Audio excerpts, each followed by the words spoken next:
Hey, what's up, YouTube? My name is Marcus with Alden Fashion Consulting. Now, this is my very first video, so obviously, there's going to be things I need to work on. So please, if you like this video, please like, subscribe, and comment, whether good or bad. I can't make these videos any better if I don't get feedback. So now the first thing that a father teaches their son when they're growing up, when they're learning how to dress, is how to tie a tie. It's the most simple thing that a lot of men can actually screw up and get wrong.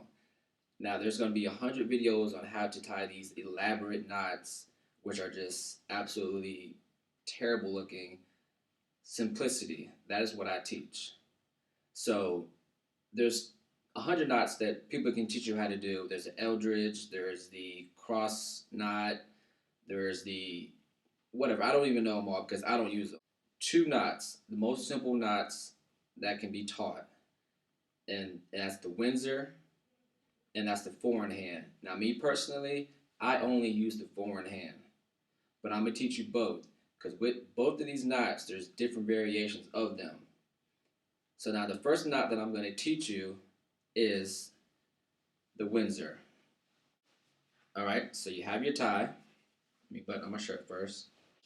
So what I usually do is line up for 1, 2, 3, 4, fourth button from the bottom, and then I start. Take the bigger end in your right hand, pull it over the smaller end in the left hand, and I'm covering the third button from the bottom. You want to keep it nice and tight. So you're coming through,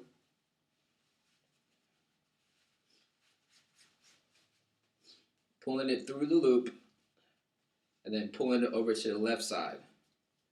Make sure you keep that knot tight in the middle. And then what you're doing is you're going under, pulling it over on the right side, and then pulling it through. So now you have created pretty much almost like a triangle, I guess. Then what you're gonna do is take the bigger end, pull it over, lift this up a little bit so that you have room to pull it through.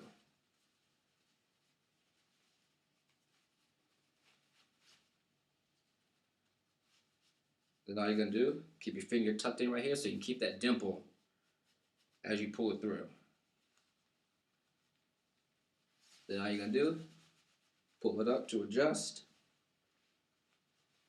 And now since it's the double windsor, what you're gonna do is you're just gonna pull on it a little bit, fix it up, pull it outsides out,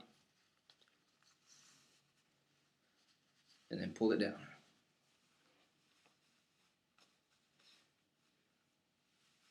And how far you want your tie to fall down is a personal preference. I personally like it to come a little bit over. As you can see, I don't really wear a belt normally, but I like it to fall a little bit over where the belt would be. That's just a personal preference of mine. And then obviously, what you do is you just pull the collar down, and now you have the double windsor.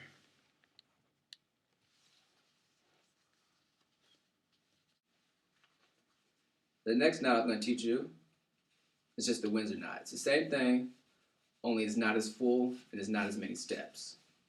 It's a simpler knot. And my motto is always go simple. You can never mess up with simple. Get a little bit closer. So you gotta take the smaller end, bigger end in the right hand. You're gonna come over, and all you're gonna do is take the bigger end, come up under, and then over, and it's gonna create a loop right here. So you're gonna put your finger right there, hold the loop, come up and through, and then down through that loop you created. Make sure you keep your finger right there so you can create that dimple. And then all you're gonna do, the same thing, pull it up. You will need to adjust it a little bit because you don't want it to come too far down. Like I said, I don't personally use this knot, so I'm not a master of it. But like I said, you just need to do a trial and error as far as how far you want it to come down. But as you can see, the knot. Now, the next knot I'm going to teach you is the forehand. All right, so I'm going to switch ties. The reason why I'm switching ties is because knit ties are very popular right now. This is just like a 100 green knit tie. And with knit ties, you always go with the forehand. All right, so all you're doing is taking the smaller end, going up and over the bigger end. All right, take the big end, cross it over,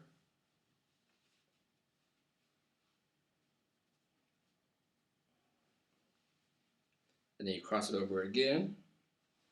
So basically, it's gonna look like that. Take this finger, put it right here, so that you can create that loop. And then all you do is you take that and then pull it through that loop that you created. Make sure, like I said, keep that finger right there, create that dimple, and all you gotta do is just pull up.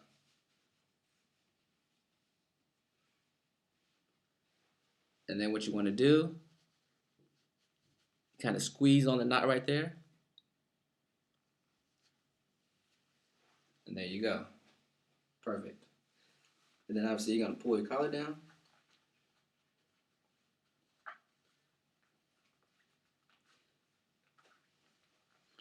Adjust it. Perfect. Perfect forehand knot. Last knot I'm gonna show you is the same exact thing.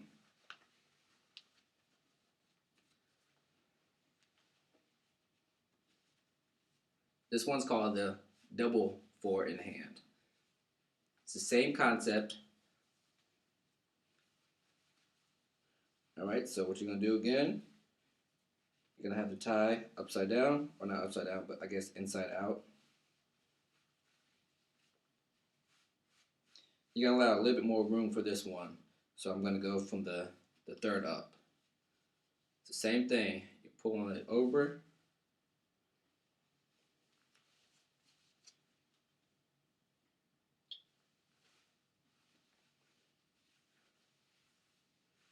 All right, so it's the same thing. So what you're gonna do, this time you're gonna need a little bit more room because you gotta do one more turn. So I'm gonna start from the middle of the second and third from up. Same thing, you take the smaller end, crossing it over the bigger end. Up and over. And then what you're doing, you're doing it again, crossing it.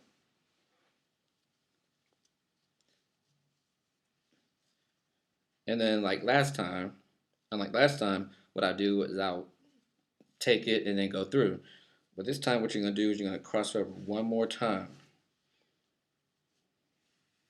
And then it's the same concept. Pulling it through right here. And then pulling it through right here. And then through this loop that you created.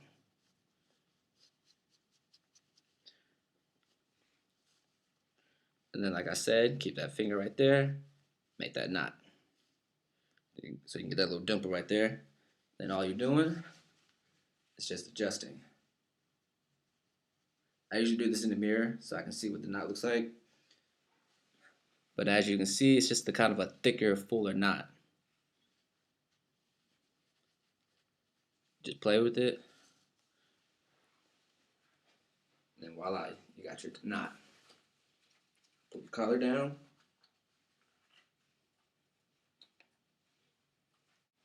So like I said, this is my very first video ever. So obviously it's not going to be the greatest of videos. But please like and subscribe and comment. Definitely comment. My videos will not get better if I don't get feedback. So if you like what you see, I plan on trying to put out a video, you know, at least one to two videos a week. So please, if you like it, subscribe, and I'll see you guys next time.